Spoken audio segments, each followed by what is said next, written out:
Standoff in Malheur County continues. There's a newly formed group called the GOHOME campaign, Go Home campaign. Go Home, yes. It's raising money to help groups that stand in opposition with the militants. Well, so far, the group has raised more than $20,000. And today we're learning more about the campaign and its connection to a judge involved in the Dwight and Steve Hammond case that inspired the standoff in the first place.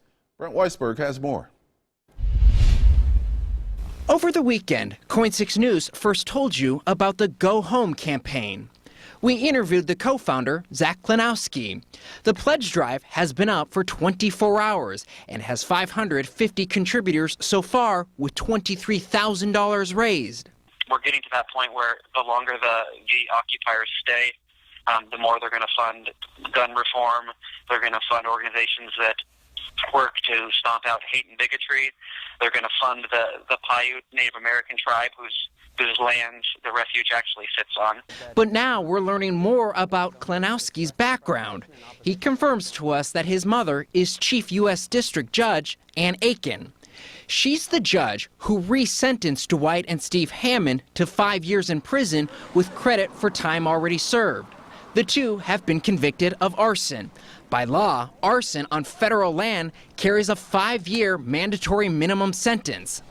The trial court that did the first sentencing handed down a prison term that the government says was well below what the law required. Not only is Klinowski Judge Aiken's son, he also works for the city of Portland and is the special assistant to Mayor Charlie Hales. He tells us he's slowly transitioning out of that role. Klinowski says there's no conflict between the Go Home campaign and his mother, who he says just found out about his efforts this weekend. She's not involved in any way. This is something that my brother Jake and I came up with. Reporting in downtown Portland, I'm Brent Weisberg, KOIN 6 News.